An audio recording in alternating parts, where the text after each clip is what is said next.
Então, quando se faz o conflito, a verificação do conflito, os que estão contra essas regras, a gente já joga para o espaço de colaboração um aviso que aquele profissional tem que fazer um ajuste no projeto dele, né? Agora, tem alguns casos que a gente vê, no momento que você está classificando, está olhando o modelo, você diz, não, isso aqui, peraí, é melhor a gente discutir, pode ser que a melhor solução não seja essa. Então, esses pontos, eles vão para uma reunião de coordenação. E aí você tem que fazer uma pauta dessa reunião.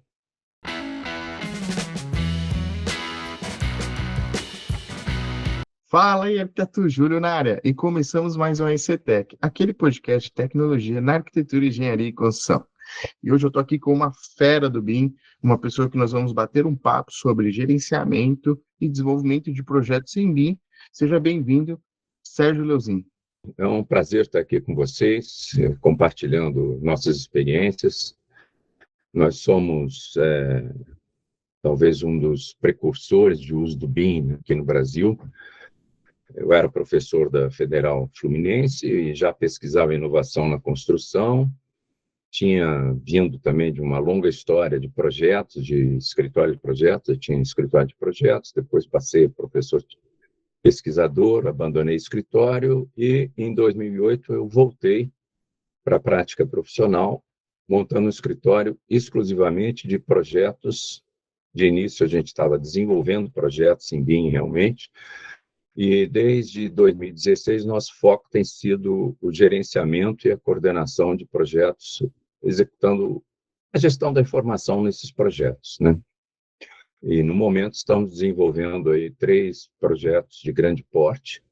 Um deles é o Museu Nacional. Quer dizer, o projeto do museu já está pronto, agora estamos acompanhando a obra, já tentando usar as ferramentas, discutindo o que é o as-built, enfim, estamos sempre metendo a mão na massa no BIM, né? Desde 2008. Legal, Sérgio. Para quem não sabe, eu conheci o Sérgio através dos livros dele, né? O Sérgio hoje tem um livro que ele fala bastante sobre coordenação, desenvolvimento de projetos. Sérgio, conta para a gente um pouquinho, além dessa breve trajetória, né? Se o Sérgio é um arquiteto, um engenheiro, como que você acabou se envolvendo nesse universo? Eu sou arquiteto de formação e sempre trabalhei com projetos e com obras. Sou um arquiteto um pouco fora da curva, porque até tenho na carteira profissional cargo de engenheiro de obra. Então, dentro do escopo de trabalho de arquitetos, eu acho que fiz uma experiência muito variada, o que é muito bom. Eu acho que, particularmente, a experiência de obra foi fundamental para que eu depois tenha uma boa visão do que é o BIM, de como você tem que gerenciar um projeto, seja em BIM, porque o BIM é uma construção virtual. Então, eu sempre digo, se o profissional não tem conhecimento de obra, de construção, ele simplesmente não consegue fazer uma construção virtual. E nos nossos trabalhos de gerenciamento e de coordenação BIM, a gente tem percebido muito isso, quer dizer, muitas vezes você pega um excelente operador de Revit, vamos dizer assim, e às vezes é até um bom projetista, no sentido de que ele domina a técnica da sua disciplina, mas ele tem pouco conhecimento de obra. Então, ele tem uma grande dificuldade em modelar dentro do ambiente virtual federado. E eu acho que esse é o grande desafio, um dos grandes desafios do BIM, é nós termos profissionais qualificados que não sejam só operadores de software, né? Mas sim que eles sejam pessoas que saibam o que estão fazendo ali dentro, saibam o que os outros colegas de disciplinas da equipe, de projeto que ele está participando, estejam fazendo e vejam isso. Porque esse é um motivo de 90% dos conflitos que a gente vê, conflitos físicos, é que um passou por cima do outro e não prestou a menor atenção nisso, ou colocou um equipamento, enfim, alguma coisa de projeto, um duto, ou seja lá o que for, num local completamente inapropriado, vamos dizer assim. Essa é uma das grandes dificuldades que a gente tem de desenvolvimento, né? Mas, enfim, as outras são, muito, em grande parte, decorrentes disso também, né? Enfim, eu acho que eu ter tido uma formação, é até engraçado falar de formação, porque meu primeiro trabalho na área de projeto foi há 54 anos. Né? Então, eu tenho 54 anos de experiência em construção, vamos dizer assim, em arquitetura e construção. Né? Aí, quando você pergunta sobre formação, eu fico assim pensando, será que eu vou ter que contar os 54 anos de vida para ele? Acho que ia ser muito chato para a plateia. Não, e assim, Sérgio, acho importante contar um pouquinho do background, até como se tornou.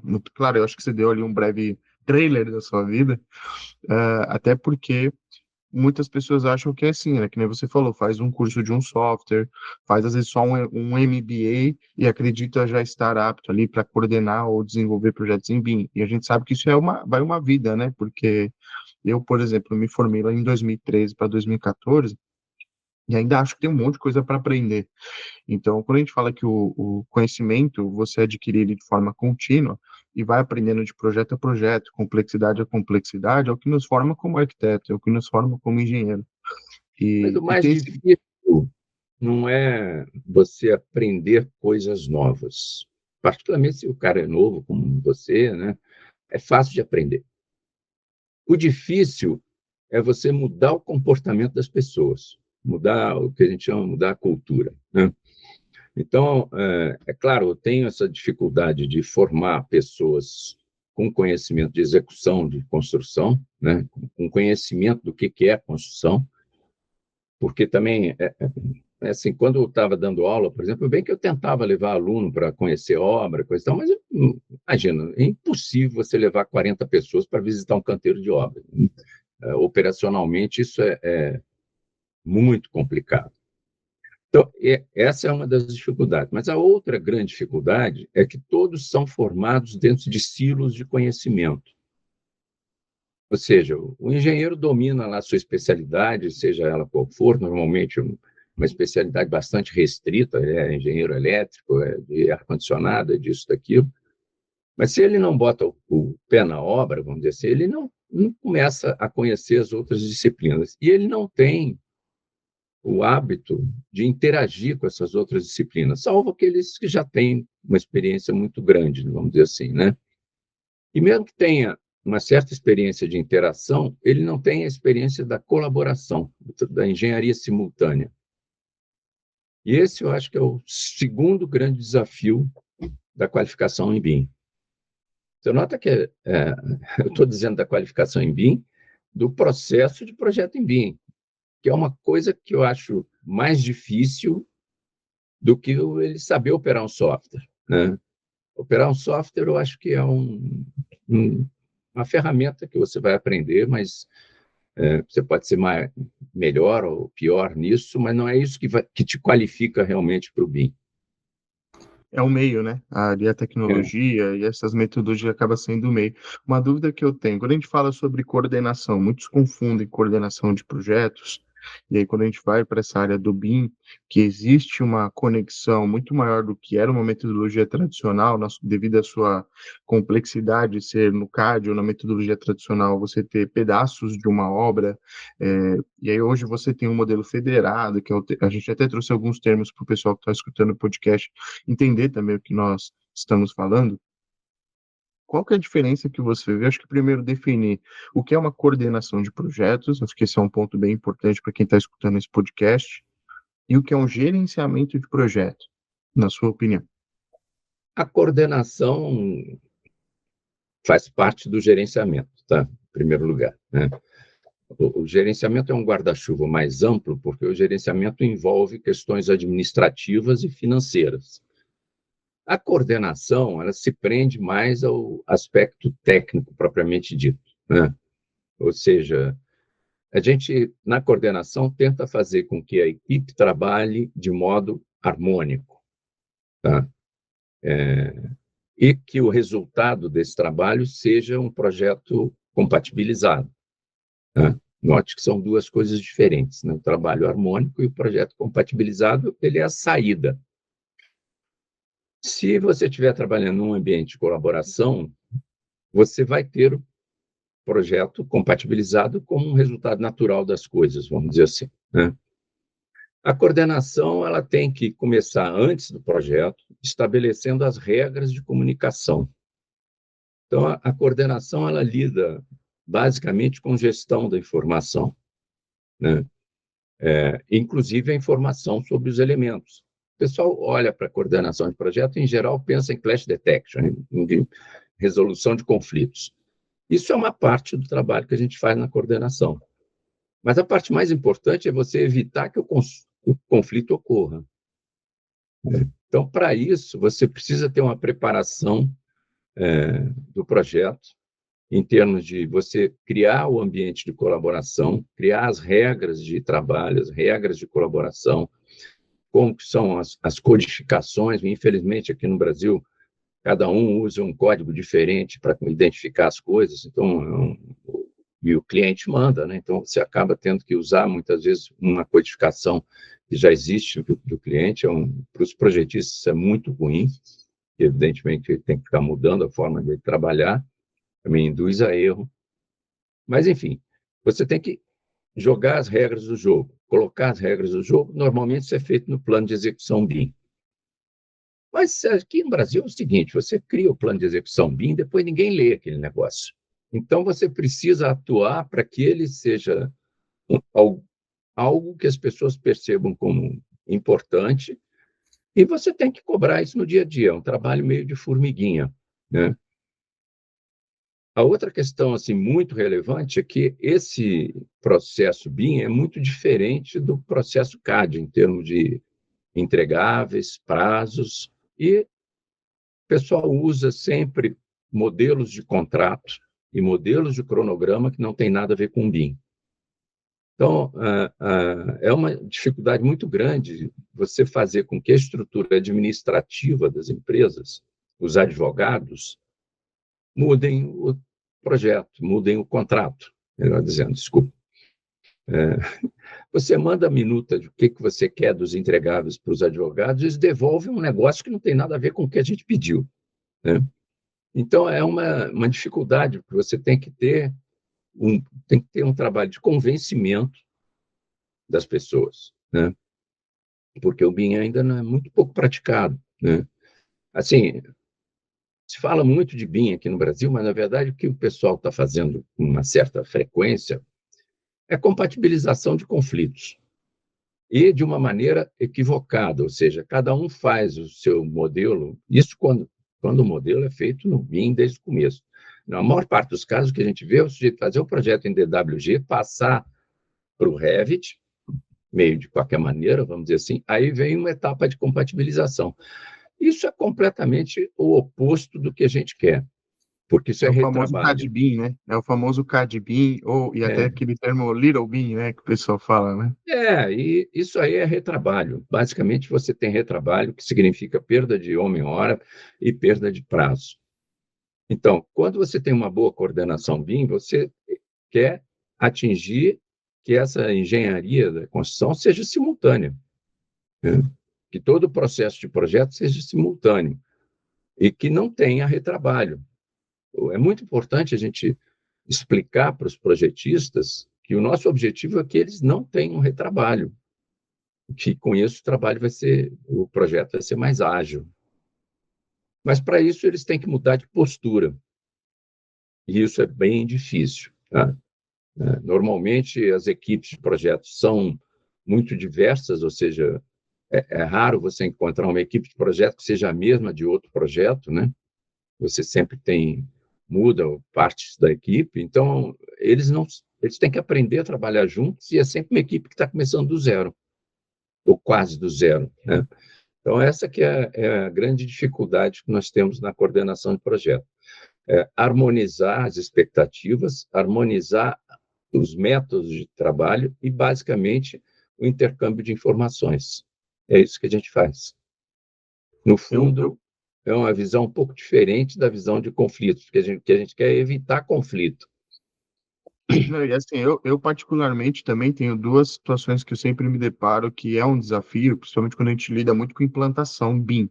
E quando a gente vai lidar com implantação em construtora, são dois tópicos que a gente sempre traz em pauta, são tópicos sensíveis, mas que são norteadores, né? Então, o primeiro deles é a questão de cronograma. O pessoal tem um hábito de usar o mesmo cronograma CAD, ou o cronograma da metodologia tradicional, e querer empurrar isso no BIM. E o E o mesmo segundo é os contrato. produtos, e o mesmo contrato. E os produtos também, né? O pessoal tem pego os mesmos produtos que...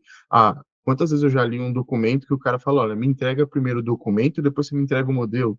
Você fala, meu, como assim eu vou te entregar um documento se ele é derivado do modelo, né? Então, ele é um dos entregáveis do modelo. Então, existe sim isso que você informou sobre vamos dizer assim, uma evangelização do BIM dentro das empresas.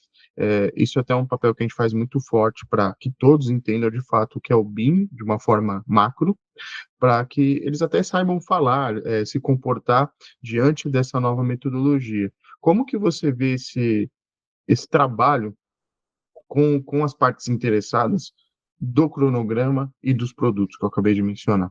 É, assim, a maior dificuldade normalmente é com o cliente, né? Que ele, como você falou, ele tem um padrão que vem dele e ele tem que alterar aquilo. Então, ele tem que perceber que o BIM tem outros entregáveis, outros produtos e outros prazos, e deve ter outra forma de remuneração também.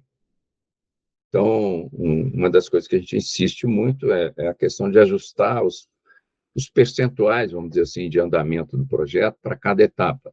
Na verdade, as etapas iniciais no BIM demoram mais do que no CAD, porque a gente entrega mais.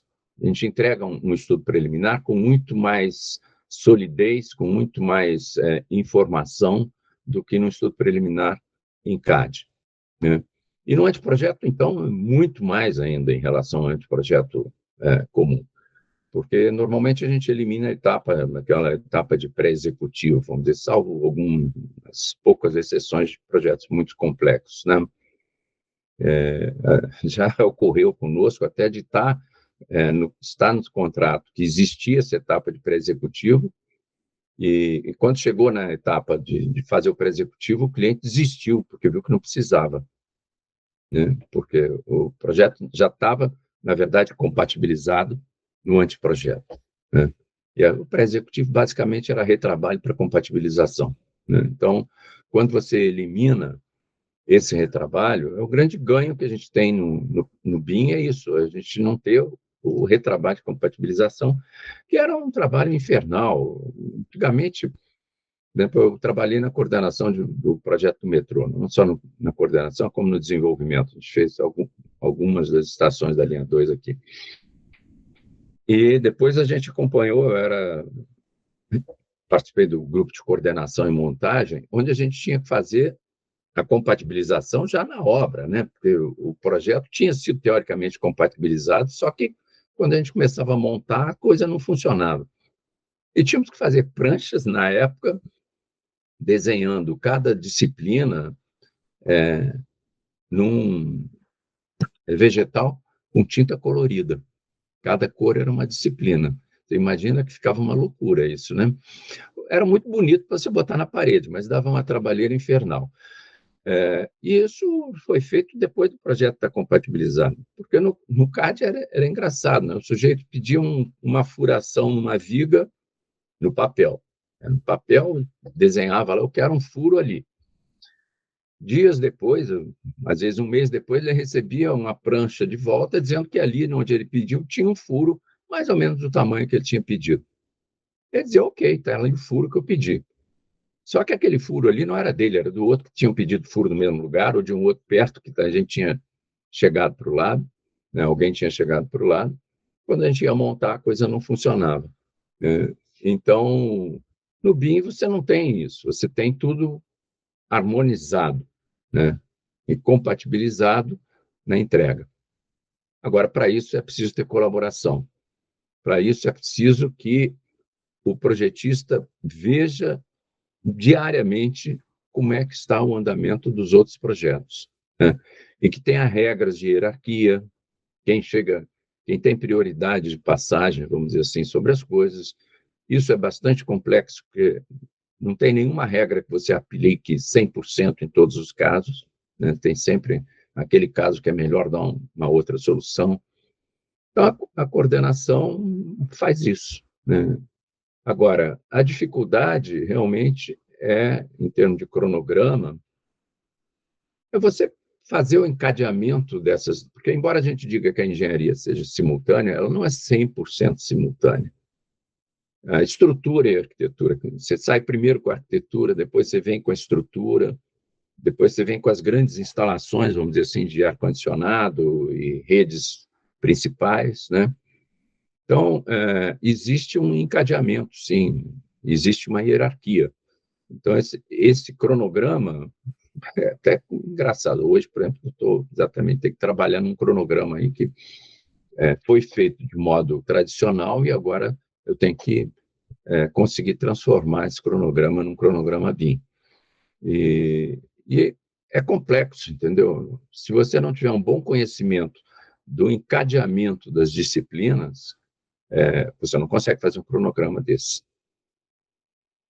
E eu acredito até ter duas perguntas que vão, acho que, destrinchar dessa que você acabou de responder, que uma delas é, muitas vezes quando a gente vai ensinar uma ferramenta, eu gosto de ensinar particularmente bastante como que todas as disciplinas fazem clash. Porque eu acredito que por mais que você tenha todo mundo fazendo compatibilização de projetos no desenvolvimento de projeto e não numa fase específica, como ferramenta de criação e edição, eu acredito que vai diminuir a quantidade de conflitos ao longo de um projeto, porque é muito dinâmica a mudança de um projeto, né? Então, quem diz que o furo é uma compatibilização, quem diz que o desvio, o que é melhor para a obra e o que é melhor para o cliente, né? Porque aí impacta financeiramente e também impacta em decisões. Por exemplo, eu vou furar uma viga, eu vou desviar de uma viga. Tem até aquela famosa imagem que tem quando você pesquisa sobre clash detection, que ele mostra uma série de caminhamentos passando entre uma eletrocalha e sprinkler, e ele fala o que é mais barato, né? Você desviar a eletrocalha ou subir o ramal de sprinkler? E a resposta sempre depende no sentido financeiro também. Um ponto que eu tenho percebido diante disso é como que o arquiteto ou o engenheiro que está desenvolvendo o projeto, porque foi aquilo que eu falei, por mais que todo mundo faça clash e pense no desenvolvimento do projeto, existe uma necessidade de coordenação, sempre, isso aí nunca vai mudar, porque o fluxo de informação ele é muito grande, e a gente sabe que tem a complexidade de lidar com todas essas pessoas, né? A gente não está falando de tecnologia. Como que você vê na formação do indivíduo para ele conseguir ter essas tomadas de decisões? Por que que eu pergunto isso? Porque muitas vezes quando a gente vai trabalhar em parceria com construtora, muitas vezes eu acredito que quanto mais pessoas que estão desenvolvendo o projeto estão semanalmente ali envolvidos no que está acontecendo, a gente consegue tomar decisões melhores em conjunto do que de maneira individualizada, porque a pessoa às vezes ela pensa só no problema dela e gera um outro problema para outro participante. E o BIM, ele tem essa vantagem de ser tudo tridimensional, então o cara vê que quando ele for tomar uma decisão e a gente está numa reunião de compatibilização, ele desce um duto, ele vai ver o impacto que esse duto que está descendo vai ser nas outras disciplinas também. Já não é só um problema mais dele ou dele com a estrutura, por exemplo.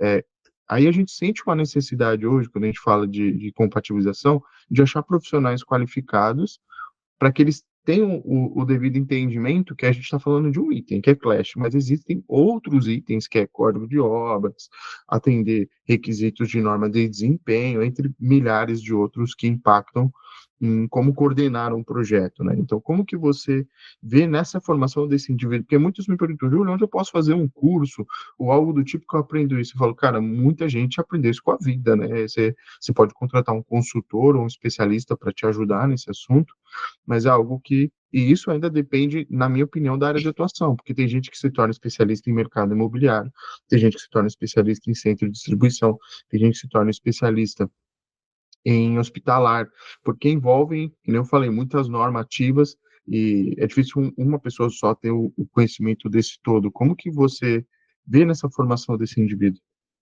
É, olha só, a especialização num ramo, né, de construção, vamos dizer assim, como você falou, imobiliário, isso ou aquilo, ela não prescinde do problema da visão de coordenação. Quer dizer, independente ser um especialista em projeto de hospital, você vai ter problemas vai começar o projeto do hospital, vai ter que definir as hierarquias para aquele hospital. Eu acho que o que pode facilitar, o que vem facilitando o trabalho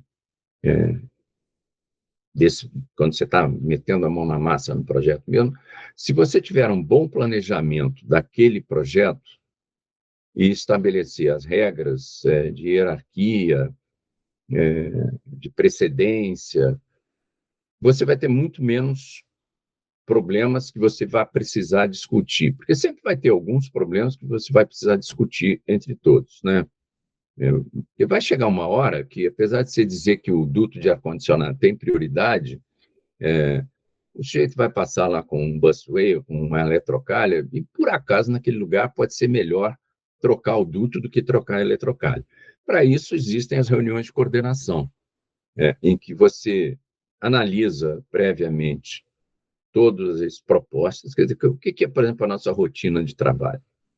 A rotina de trabalho é que os projetistas postam os modelos em prazos definidos e conforme uma ordem estabelecida, né?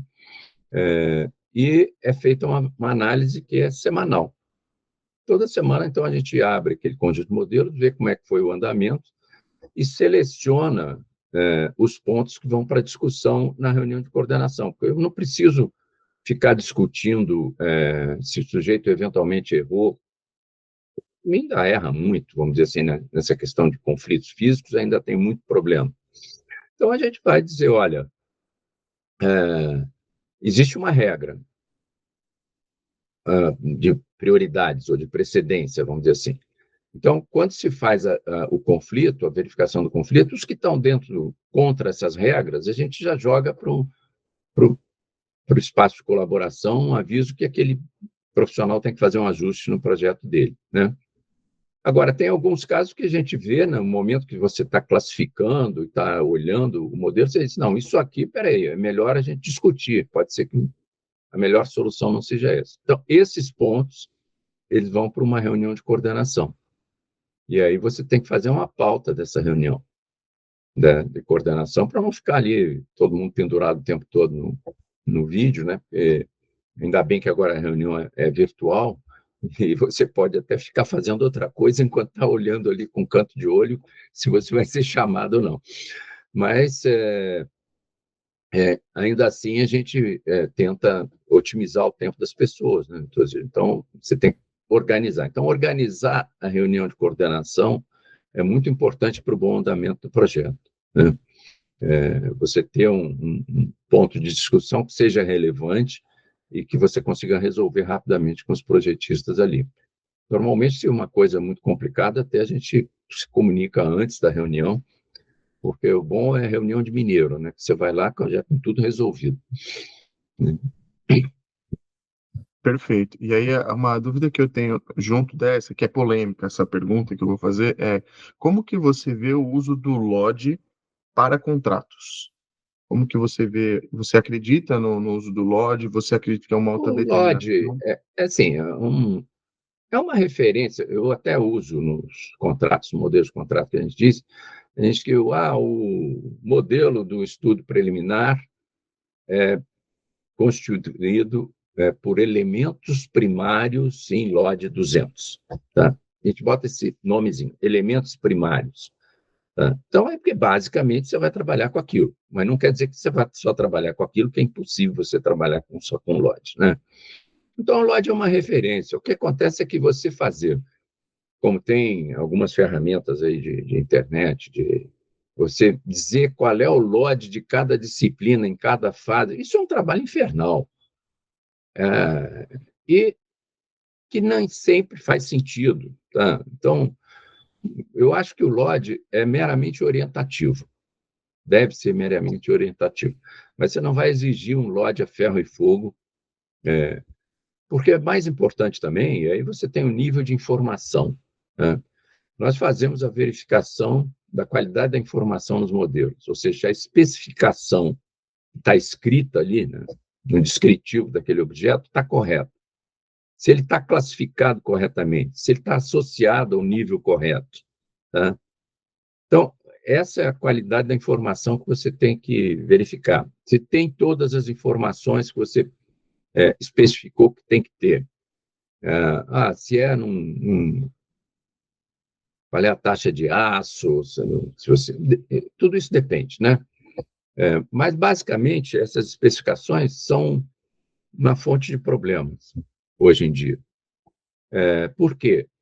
O que você mais vê são escritórios de projetos que usam objetos que eles pegaram de qualquer lugar, capturaram da internet aquela conexão, aquele tubo, aquela janela, seja o que for. E quando você faz isso, a tua biblioteca de objetos fica completamente impossível de você gerenciar esse negócio, né? Eu concordo. E acontece muito, até uma coisa que eu gosto de trazer nesse gancho, porque isso é uma herança também, né? O pessoal tem esse hábito de pegar os blocos da internet e achar que é igual É, um bloco, né? E aí você leva essa metodologia do CAD para o BIM, isso tem consequências muito grandes. Até não só uma questão, o plágio, ele fica muito mais evidente se a gente fosse até o fundo, e sem contar que é aquilo que eu falei para muitas pessoas, assim, cara, você está pegando um bloco de um lugar, vai, uma família, de algum objeto de algum lugar, e você coloca no seu projeto, você está se comprometendo no seu projeto a trabalhar de uma forma de outras empresas. Então, você não tem uma identidade também, né? Você acaba pegando é. uma identidade de muitas empresas e colocando no seu projeto e se comprometendo. E isso, fora os problemas, né, Sérgio, que tem de peso de arquivo, eu já vi arquivo corromper, informação que vai errada, né? Então, e o pessoal acha que a responsabilidade ela é maior, a gente fala, né, no BIM, no sentido porque ela fica mais visível, essa informação. Não, com certeza. Tem que ver também a questão da propriedade intelectual, né? Você pega um objeto de um fornecedor, aquilo é aquele objeto daquele fornecedor. Em tese, você não poderia alterar nada ali, salvo aquelas informações que você vai adicionar, que são específicas daquela obra, né? As informações ali vêm organizadas de uma determinada forma. Aí você pega um outro objeto, mesmo que seja da sua disciplina, vamos dizer, um instalador, ele pegou uma conexão de um fornecedor, depois ele pegou uma outra de outro fornecedor, ou uma bomba, tá? Bomba elétrica, você pega duas bombas elétricas de dois fornecedores diferentes, a estrutura da informação ali dentro é completamente diferente. Cada um botou numa unidade determinada coisa, outro botou no outro, porque isso é uma zona, porque não tem padrão já nos fornecedores, né? E aí você traz essa bagunça para dentro do seu escritório e coloca dentro do seu trabalho, sem perceber que o seu trabalho está ficando uma zona. Então, você pega, é muito comum eu encontrar, especialmente nessa área, mas também na arquitetura, o mesmo material, com nomes diferentes, com códigos diferentes, mas é a mesma coisa, né? Ou então o material é o mesmo, muda só a cor, mas aí o texto mudou completamente do que está ali, a descrição. Então, a informação, o pessoal tem muito pouco cuidado com essa informação escrita e com a forma como ela está estruturada. Só que depois, quando você vai fazer o quantitativo, se não tiver bem estruturado, você não tem um bom quantitativo. Você não vai conseguir fazer um bom planejamento da obra, um bom planejamento de compras, você não vai conseguir conectar o teu modelo a todos esses sistemas de gestão, né? E depois não vai conseguir, no as-built, ter o uso da informação que você gostaria daquele as-built. Então, padronizar essa informação é fundamental, né? E ela tem que estar unificada, tem que estar limpa. Agora, é muito difícil, num contexto que as equipes são diversificadas e são variadas no tempo, eu não tenho como impor para cada projetista. Então, numa equipe diversa, você não tem condição de exigir dos projetistas, seja ele de instalação de arquitetura, que eles sigam um determinado padrão. Porque como cada um tem um padrão já constituído lá, mais ou menos, pode ser um melhor ou pior, mas ele já está acostumado a trabalhar, já tem alguns plugins dele. Se eu chego com um pacote pronto, esse pacote vai ter que ter tudo que ele tem. Então, é muito complicado. E o outro complicador é que você, numa obra, tem dezenas de milhares de objetos diferentes. Tá? São dezenas de milhares mesmo. Sei porque, quando a gente faz a codificação desses elementos, a gente, numa das nossas obras, a gente já está com 20 mil objetos diferentes. Né? Para você ter uma ideia, nessa obra a gente está chegando a 1 milhão de objetos dentro dos projetos. Né? Então, eles são muito diversificados mesmo. Imagina você fazer uma lista com 20 mil objetos para você dizer, aqui eu vou usar essa conexãozinha, que é um dos 20 mil.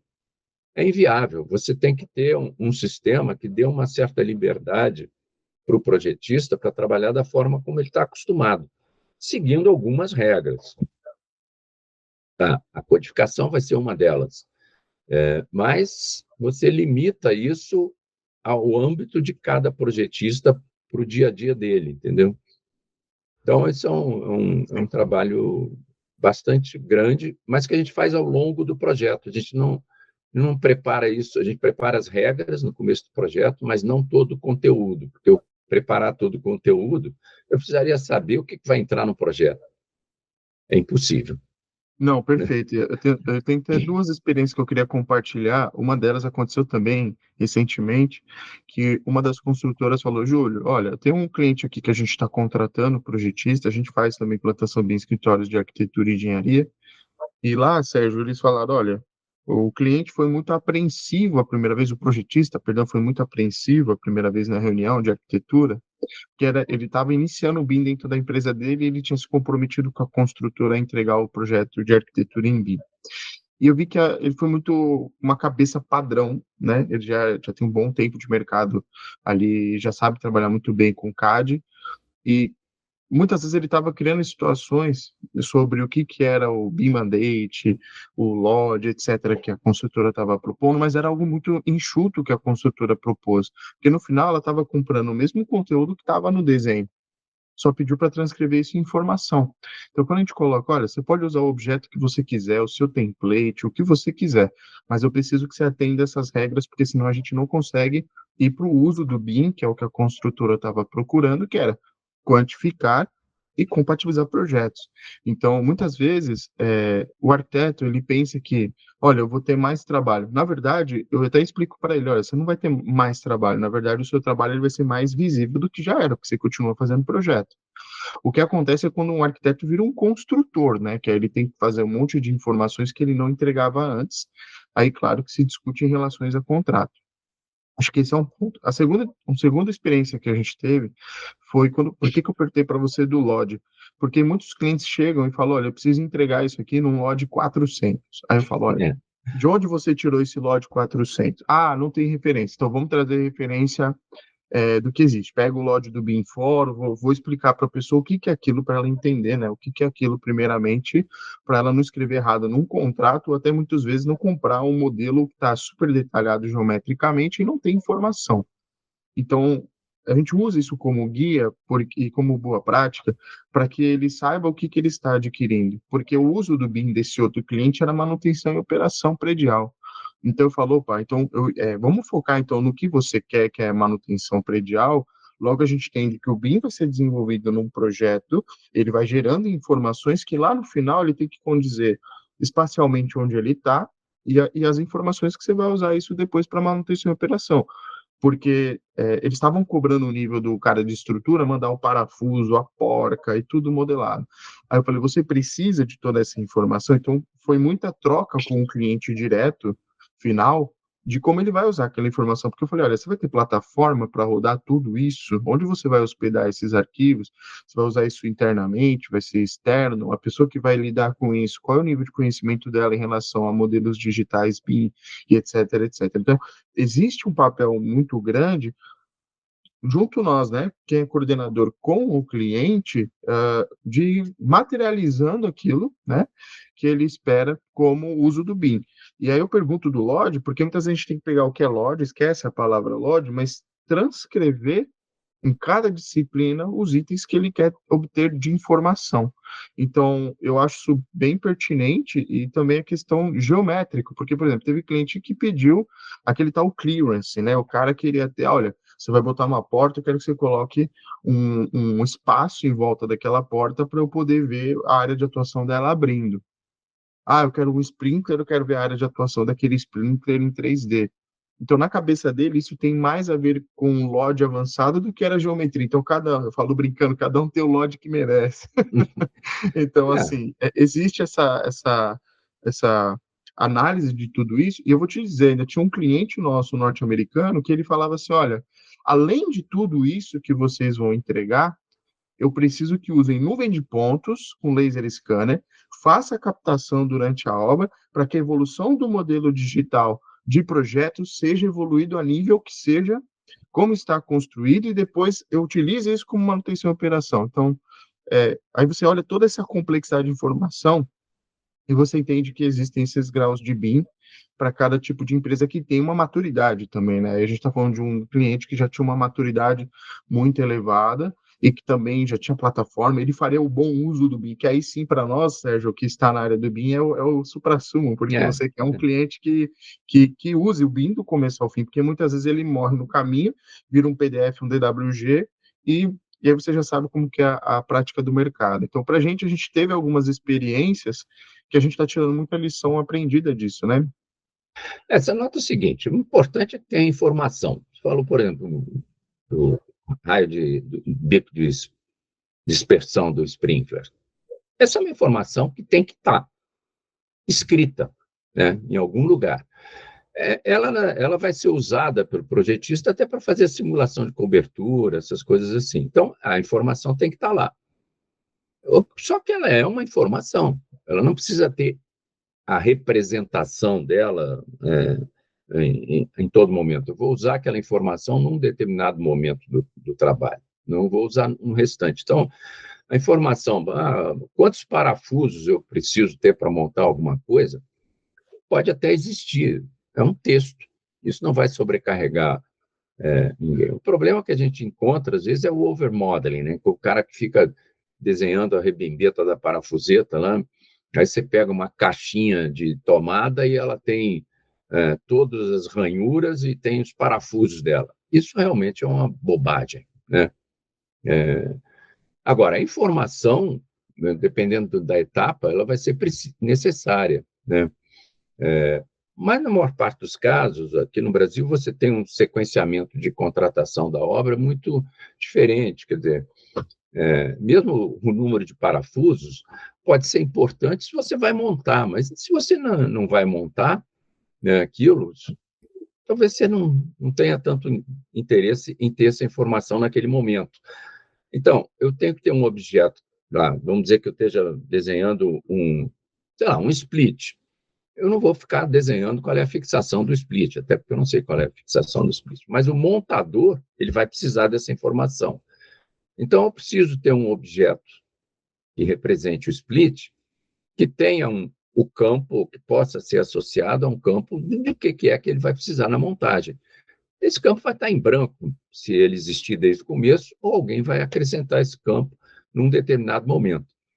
Mas você tem que ter essa visão de como que essa obra está sendo contratada e executada e quem que vai imputar essa informação em um dado momento, né?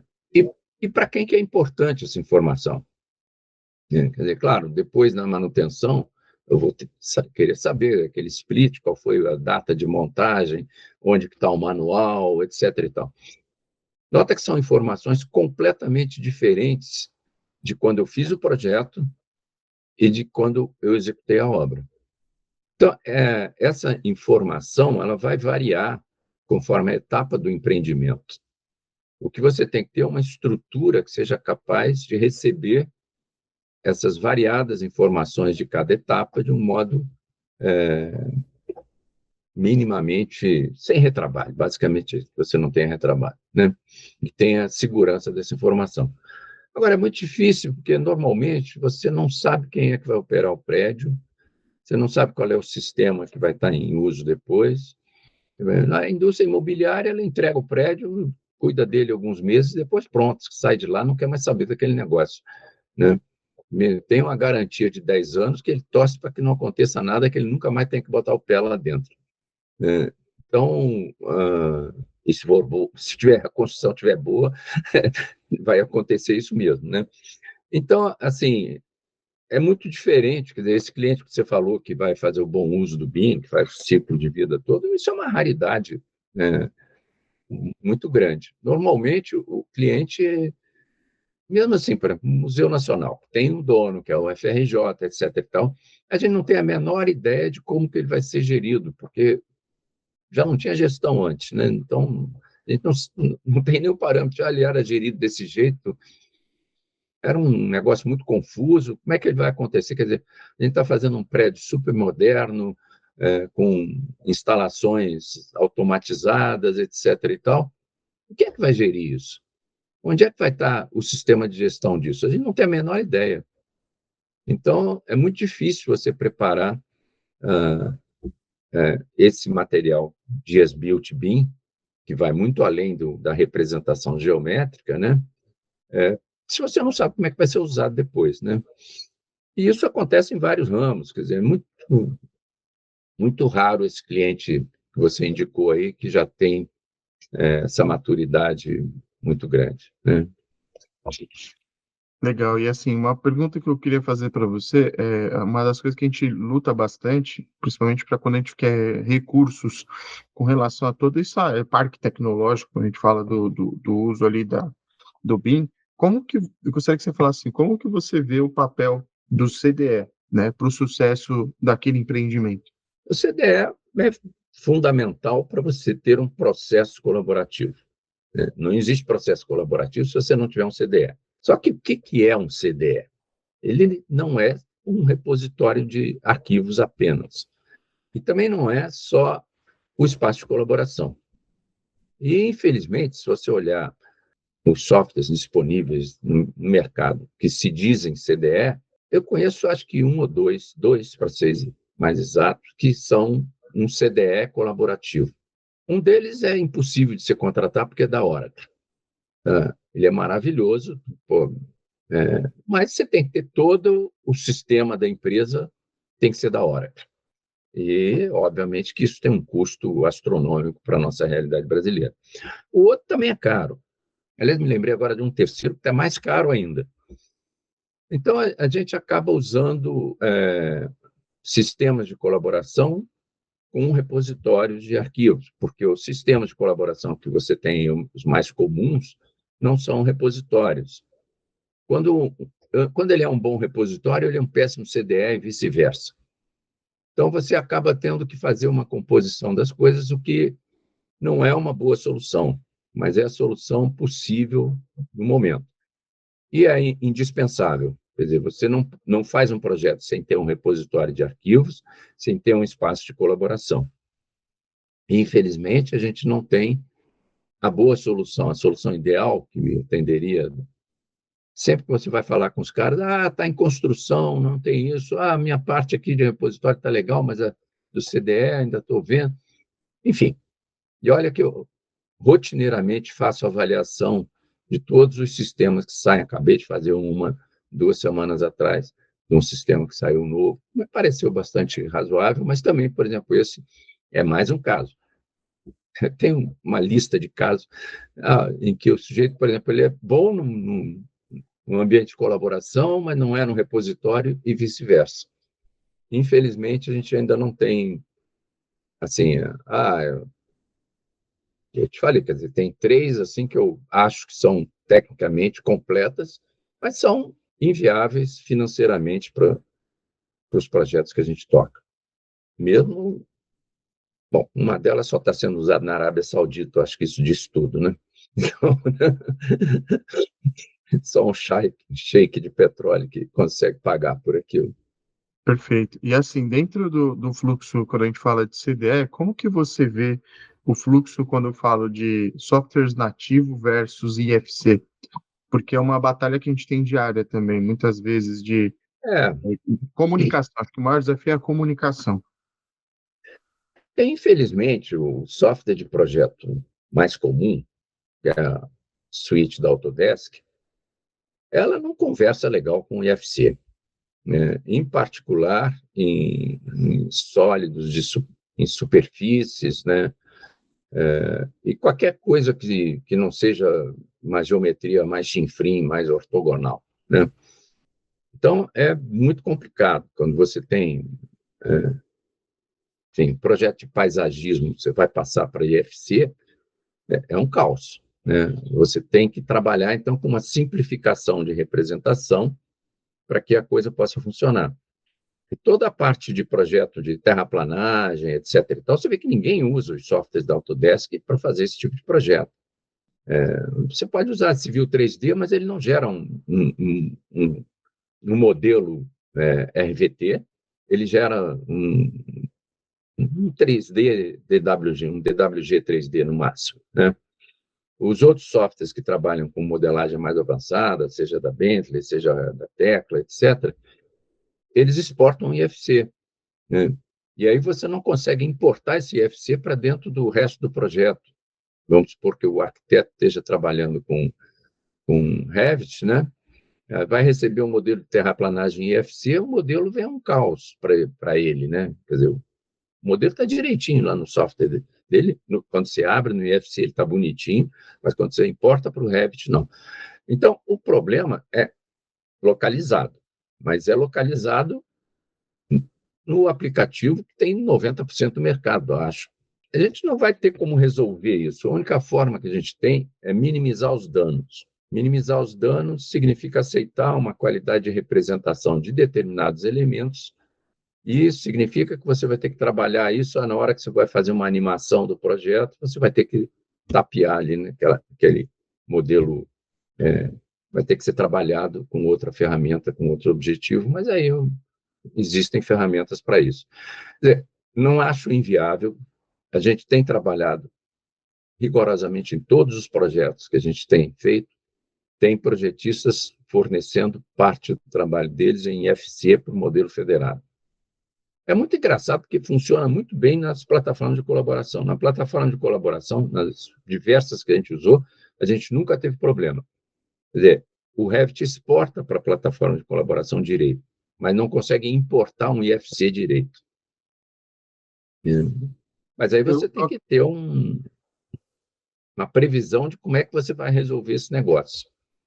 Eu tenho um ponto, Sérgio, aqui também, porque assim, a gente também trabalha com ArchiCAD, trabalha com outras ferramentas, mas a gente percebe que tem sim uma dor assim universal, que tem, pelo menos para o arquiteto, tem um grande peso e para os engenheiros também, que é a relação do grafismo. Porque muitas vezes o pessoal manda, mesmo que independente do software, eu estou em ArchiCAD, eu recebo de qualquer outro software, venha uma triangulação, vira objeto, etc.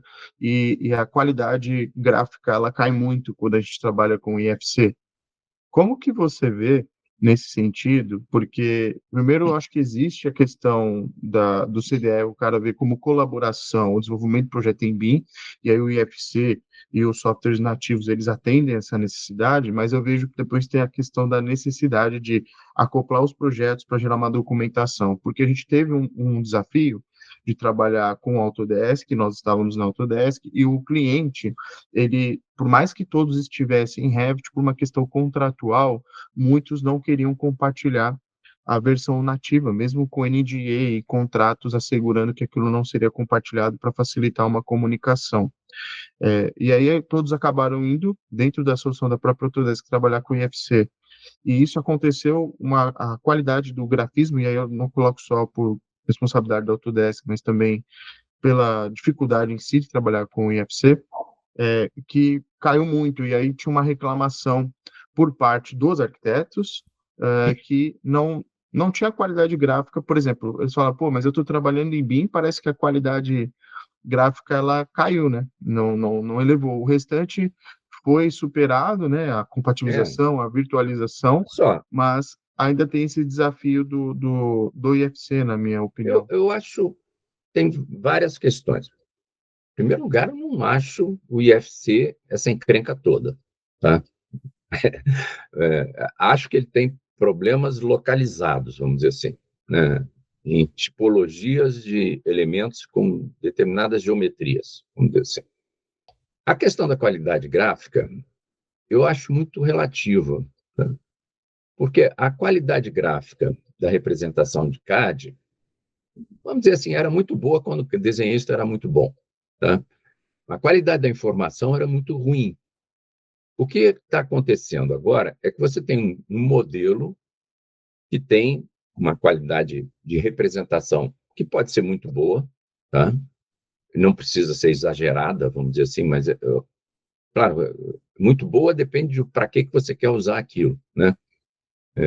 Se eu quero fazer uma animação, eu vou precisar de uma qualidade que é muito diferente da qualidade que eu vou usar para fazer a coordenação do projeto. Então, a primeira questão é a seguinte: não existe um modelo BIM. Existem modelos BIMs extraídos para determinadas finalidades, né, para determinados usos. Então, o modelo é bom se ele cumpre com a finalidade dele. A questão da qualidade gráfica, por que eu preciso ter uma representação gráfica, vamos dizer assim, detalhadíssima, se eu tenho um modelo que prevalece na hierarquia da informação? Note bem que nos contratos que a gente faz, eu coloco lá, em caso de divergência entre desenho e modelo, prevalece a dimensão do modelo e as informações do modelo. É o modelo que manda, não é o desenho. Se você tem uma representação 3D virtual, você pode usar para quase tudo, para que eu preciso ter uma representação em papel? Inclusive, eu acho que daqui a pouco você não vai... Daqui a pouco aqui no Brasil vai demorar um pouco, mas a médio prazo você não vai ter tanta necessidade de representação em 2D. A representação em 2D ela vai continuar a existir como uma coisa acessória. O que acontece hoje é que assim, o pessoal que está aí no mercado há mais tempo, os mais antigos, e que não se renovaram, vamos dizer assim, eles continuam querendo ver tudo em planta. Eles têm dificuldade em olhar em 3D. O cara passou 30, 40 anos trabalhando em 2D, ele tem que reaprender a trabalhar em 2D. Acontece que ele tem um conhecimento de obra, de construção, de projeto imenso. Então, é melhor ele continuar até trabalhando em 2D, a gente dá um jeito de continuar trabalhando em 2D do que perder o conhecimento dele. Então, você tem que ir pautando essas coisas e ponderando esses requisitos. Agora, você não pode querer exigir a qualidade de representação do CAD de uma extração de um elemento do BIM, né? De uma representação, seja do Revit. Eu acho que CAD é um pouquinho melhor até para fazer uma representação gráfica, né? Ele faz boas representações gráficas. O Revit que é muito ruim nisso. E eu digo sempre o seguinte: ele não precisa ser bom, tá? Porque ele tem o modelo. A gente tem um modelo, então para que eu vou querer? Eu só vou querer uma representação bonitona, para fazer uma prancha de venda. Mas aí o cara trabalha no 2D, ele enfeita aquele negócio lá, vai enfeitar o pavão, né? Vai fazer uma animação, ele vai ter que usar recursos de animação para deixar aquilo mais apresentável, vamos dizer assim. Mas o modelo, ele não precisa ter esse recurso porque é feito para outra finalidade. Agora, eu também não preciso ter a qualidade da representação de uma prancha de comercialização, um negócio que eu estou usando para coordenação de projeto, né? Então, cada entregável BIM é para uma finalidade com determinados requisitos, e isso não é generalizado.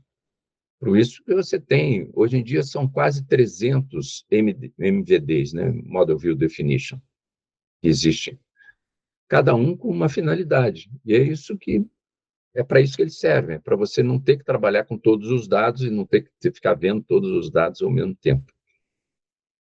E aí eu acredito que o desafio, eu compreendo o que você está trazendo aqui de informação, é porque muitas vezes a gente pega as construtoras ou as formas como as empresas trabalham e aí existe a cultura, né? Então eles não querem muitas vezes se adaptar ou entender Mas essas novas tendências, né? Então o aí BIM é existe o mudança de desafio. cultura. Se você não muda a cultura, você não faz o BIM.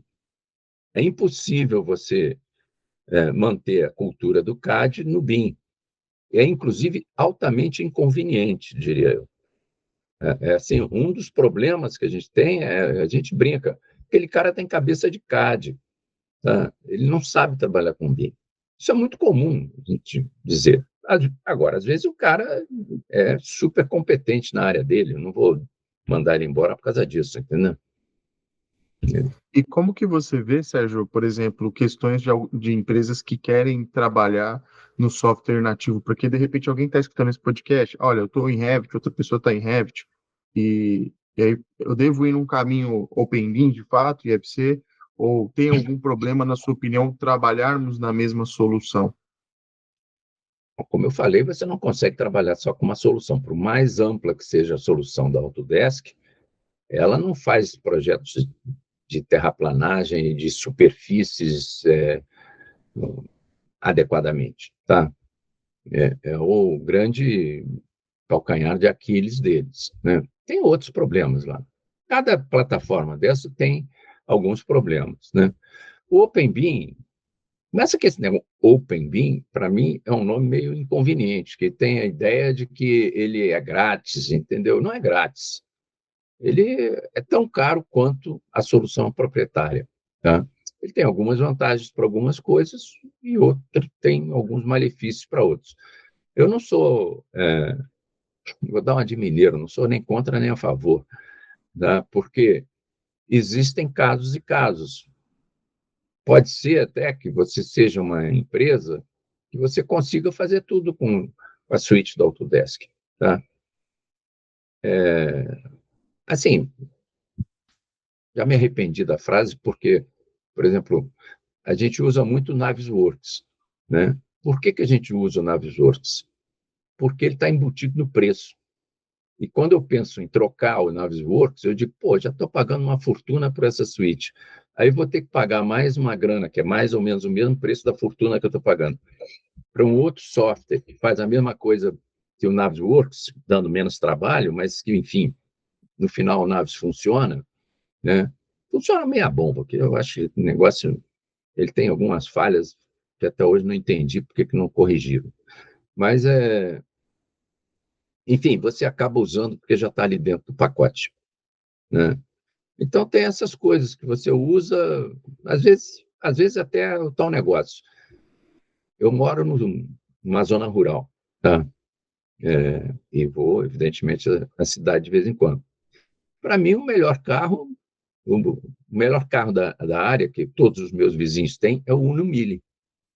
Eu tenho um outro, mas é, até penso em comprar um Uno Mille, porque é o único carro que anda nessas estradas horrorosas aqui sem quebrar e que é barato. Então, o melhor carro é aquele que te atende naquela situação. Se eu estou na cidade, eu vou usar um outro carro. Se eu viajo muito, eu gosto de ter um outro carro, né? E por aí vai. Mas o software é mais ou menos a mesma coisa. Quer dizer, eu tenho que ver qual é o software que é bom dentro das minhas condições do que eu vou fazer. E existem boas soluções de OpenBIM, né? Mas, assim, eu não consigo. Se você disser assim, uma solução que resolva tudo para todo mundo, acho que não tem. Tá? Acho que você tem que ver o que é a tua área de atuação, quais são os projetistas que trabalham na área também, que você vai ter que contratar, e como é que eles trabalham. É muito melhor você adaptar o fluxo a essas condições do que a gente impor uma condição única para todo mundo. Basicamente é isso. Você tem que ver como. E os problemas você vai resolvendo à medida que eles surgem. A gente tenta planejar para ter menos problema, mas sempre vai ter algum probleminha ou outro, não tem saída. Perfeito. Não, eu também pergunto tudo isso porque, igual você comentou do Ono Mille, né? Mas é claro que se todo mundo pudesse andar de Tesla, todo mundo andaria. Um exemplo, né? Aqui é possível andar de Tesla. Primeiro, primeiro que o Tesla não é muito baixo, eu já andei de Tesla. Segundo, que não tem onde carregar a porcaria do Tesla. Quando a gente faz uma analogia do software, eu falo que é você pegar softwares que são muito bons também, mas não tem mercado, né? É, Não tem uma participação, não tem um fórum programável, etc., que é o que determina, porque muitas vezes o pessoal liga e fala, Júlio, qual é o melhor software para mim? Eu falo, calma, calma, porque assim, você tem uma série de requisitos que você tem que perguntar, para poder fazer a sua escolha. Então, da mesma forma, seria a escolha de um carro, veja assim, porque por mais que o objetivo, claro, seja, né, o transporte de um ponto A a um ponto B, existem algumas perguntas que você tem que fazer, que nem você diz, né, custo-benefício, quanto que você quer gastar de manutenção, e etc, etc, etc, né? Então, eu acredito que é, existem mercados para todos os tipos de software. Por que que eu trago esse ponto também?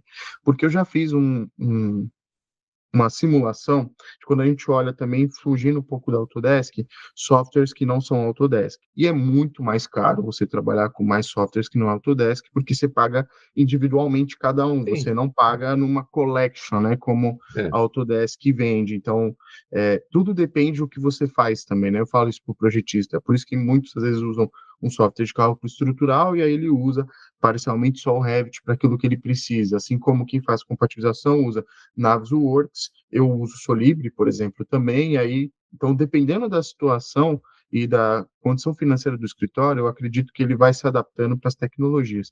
Mas eu sou É. a favor de que todo escritório, ele tem que ser ele tem que abusar da tecnologia no bom sentido, sempre olhar para o mercado, porque sempre sai uma novidade, igual as IAs, né? Cada hora sai uma IA nova, sai uma novidade no mercado, e a gente não pode ficar acomodado ali, né? De olhar uma única solução, entendendo que amanhã vai ter uma solução melhor do que faça aquilo e talvez mais acessível com o passar do tempo. Mas eu sou a favor de que também muitas vezes eu gosto de adaptar o software para a forma como a empresa trabalha, né? Tentando trazer uma similaridade até para vencer essa transformação digital dentro das empresas, porque a gente sabe que é muito, como você falou, não sei quanto tempo foi para migrar da mão para o CAD, mas foram muitos anos.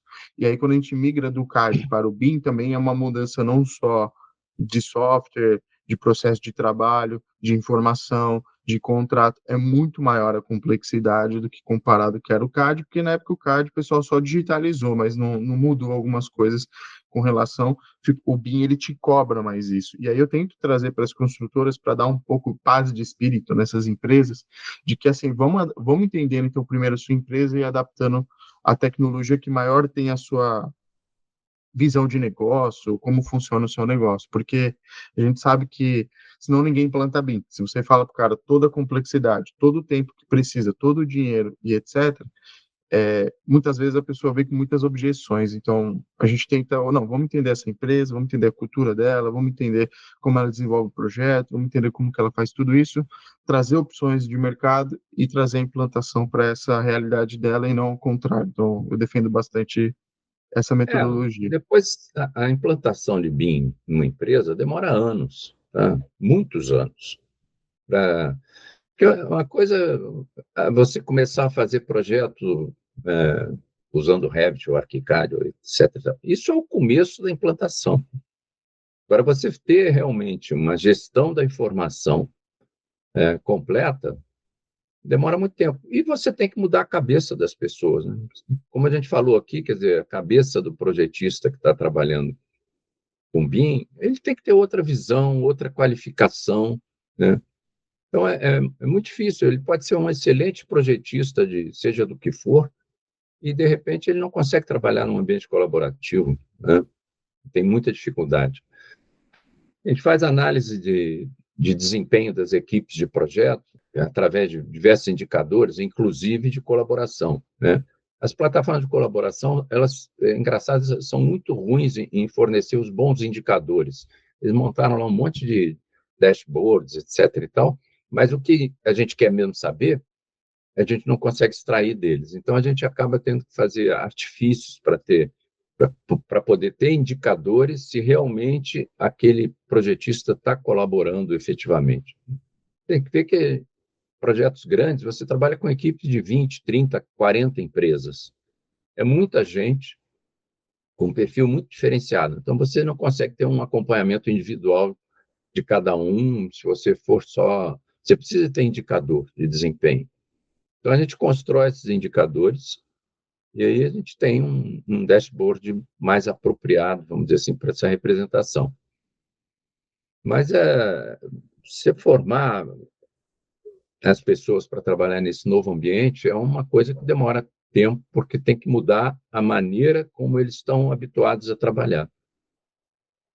Não, perfeito. E eu tenho algumas perguntas finais aqui. O que você acredita, como que você vê esse mercado de BIM, assim, no curto e médio prazo? O BIM ele veio para ficar. Hoje em dia ninguém mais pensa não vou fazer projeto em BIM nunca. Eu acho que é muito raro isso, tá? Ele está tendendo a ser a tecnologia dominante do mercado porque ele tem muita vantagem para todo mundo, tá? Não só para os projetistas, como para toda a cadeia de fornecimento. Quer dizer, a gente está começando a trabalhar com BIM. Você falou do tempo de implantação do BIM. Uma coisa é você implantar o BIM num escritório de projeto, na área de projetos, que é sempre a primeira, tem que ser a primeira mesmo. A outra é quando você olha assim, quando é que a construção vai estar digitalizada? Essa resposta a gente não sabe, mas a gente tem certeza que vai ser daqui a muito tempo ainda. A plena digitalização, ainda mais aqui no Brasil, tá? Mesmo na Europa, mesmo na Inglaterra, que está muito mais na frente, vamos dizer assim, do uso do BIM do que a maioria dos outros países, o BIM é pouco usado em projetos de pequeno porte, tá? A cadeia produtiva, a participação, né, ela é muito pouco digitalizada ainda. Agora não estou me lembrando de cabeça os números, mas saiu uma pesquisa há pouco tempo, e era uma penetração muito pequena, mesmo na Inglaterra. É claro que você olha assim, os grandes projetos na Inglaterra são todos feitos em BIM. Ok, isso já virou um mantra. Mas a cadeia produtiva em si, ela ainda está pouco digitalizada mesmo na Inglaterra. As informações que vêm dos fornecedores, apesar de estarem anos-luz na nossa frente, ainda não tem 100% de informação digitalizada de todos os produtos. Não tem. Está em volta de 50%, se não me engano. Né? Então, a gente tem um caminho muito longo pela frente e depende, não dá para uma empresa fazer esse caminho sozinho. Por isso que isso também vai ser demorado, entendeu? Porque tem que andar, o setor inteiro tem que andar. É claro que eu tenho muita coisa que eu posso fazer no âmbito de uma empresa, que é muito vantajoso para a empresa, tá? Mas para ter uma plena digitalização, é o setor inteiro que tem que avançar. Então, isso ainda vai demorar muito. Então, quando a gente fala de implantar o BIM numa empresa, implantar o quê? Até onde? Né? E isso é um processo que, assim, por exemplo, as empresas que a gente está trabalhando aí, implantaram na parte de projeto, fazem compatibilização, estão começando a fazer planejamento de obra, algumas já estão planejando a obra, outra está começando a exigir as built BIM, tá? Mas é um caminho que demora muito tempo, porque o nosso ciclo de produção é muito longo. E eu tenho que passar por vários ciclos de produção para ter uma difusão do BIM dentro da empresa. Perfeito. E para concluir, o que você acredita que tem que ter de habilidades ali para uma pessoa poder trabalhar tanto contigo aí, Sérgio, ou para estar envolvido nesse mercado aí que a gente está discutindo aqui nesse podcast? Então, o mercado tem muita coisa para oferecer, vamos dizer assim, em termos de oportunidades, né? Quer dizer, a gente está falando aqui de coordenação e gerenciamento, mas pode ser que o sujeito tenha interesse só no projeto de uma disciplina, né? Aí o que eu vou dizer é o seguinte: nunca seja um super especialista. Mesmo que você seja um especialista em, sei lá, em alguma disciplina, se você não tiver também a capacidade de olhar para a construção como um todo, o projeto como um todo, você nunca vai ser um bom projetista.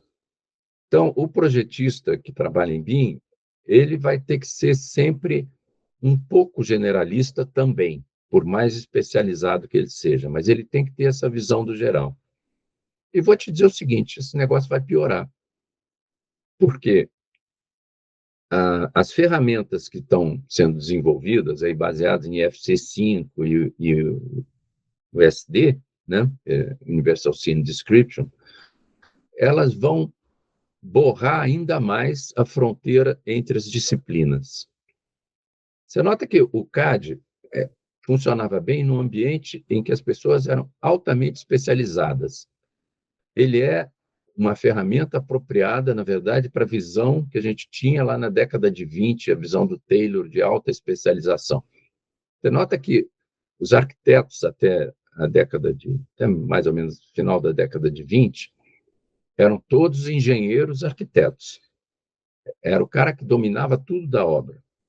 Depois eles passaram a serem arquitetos especializados nisso ou naquilo. Os engenheiros também eram engenheiros civis. Tinham que saber fazer de tudo. Aí eles se especializaram, cada vez mais especializados. E o BIM vem um pouco exigir uma certa união dessas disciplinas. Você tem que ter um mínimo de conhecimento da obra como um todo para ser um bom projetista de BIM. Se essas ferramentas novas que vêm aí forem realmente implantadas, elas estão dissolvendo ainda mais os limites entre as disciplinas. Porque você vai precisar ter uma integração tamanha que você não vai mais conseguir fazer uma representação especializada. Você só vai conseguir fazer a representação do todo. Então, o último texto até que eu publiquei aí no LinkedIn é uma reflexão sobre isso. É claro que ninguém tem resposta, está muito no começo do desenvolvimento, mas eu apontei para qual é o impacto que você vai ter. E aí você pensa, poxa, a gente ainda nem se acostumou com o BIM, esse cara vem falando num outro negócio que ainda vai acontecer. Mas se você não tiver essa visão de futuro, você vai ser pego despreparado mais na frente. Perfeito, Sérgio. Queria agradecer seu tempo aqui, o seu compromisso aqui conosco aqui do podcast. Pessoal, vou deixar aqui as redes sociais do Sérgio, da empresa dele, para quem quiser contactá-lo. Sérgio, se quiser deixar uma mensagem final para o nosso ouvinte, agora a bola está contigo. Olha, eu venho me dedicando ao BIM há muito tempo. Acho que é a melhor ferramenta que a gente tem para desenvolver empreendimentos, obras, projetos. Não tenho a menor dúvida disso, que ela é benéfica para todo mundo. Agora, a gente tem que ter a visão das pessoas dentro desse processo. E tem que casar o desenvolvimento da tecnologia com a capacitação dessas pessoas, a qualificação das pessoas. Porque, por mais que se fale muito de inteligência artificial, ela nunca vai substituir a criatividade das pessoas, dos homens, das mulheres, enfim, da humanidade, né? E a nossa grande vantagem é exatamente essa criatividade. Perfeito, perfeito. Eu complementaria. Outro dia que eu coloquei numa palestra uma sobre a IA que o pessoal fala é assim: a tecnologia ela pode fazer o trabalho de uma pessoa ordinária, mas ela nunca vai fazer o trabalho de pessoas extraordinárias, né? Então É verdade. eu acho É isso uma bela bem frase. é uma Mas, olha, reflexão. eu tenho tentado usar a IA na coordenação e tal, e simplesmente não tem dado certo, tá? Salvo por uma coisinha muito fechada. Eu acho até que com o DeepSeek agora a gente tem mais chance. Porque, por que eu não estava conseguindo usar? Porque eu esbarrava na questão do treinamento da máquina e das bases de dados. A gente trabalha com bases de dados privadas, né? Então, os sistemas de IA que estão aí, eles não conseguem acessar essas bases de dados privadas. Então, eu teria que treinar. E essas bases privadas que eu estou dizendo nem são tão privadas assim. Por exemplo, um sistema de classificação. Eu pedi para eles tentar fazer uma classificação automática, né, dos elementos, lendo a especificação e dizendo qual era o código que eu queria, ele não consegue fazer isso. Tá? Então, os resultados foram muito ruins. Aí eu tinha que treinar a máquina. Treinar a máquina é caríssimo. E esse negócio, não sei, pode ser que os chineses aí tragam uma boa notícia, mas você não tenha dúvida que todos esses sistemas, a gente reclama de preço da Autodesk, vai ver o precinho que vão te cobrar de inteligência artificial daqui a um tempo. Porque a técnica, a tática, melhor dizendo, desses caras é a mesma do traficante de droga. Te oferece barato no começo e depois vai aumentar o preço. Gera dependência, né? Gera dependência. Depois que você está dependente, vide o Google aí.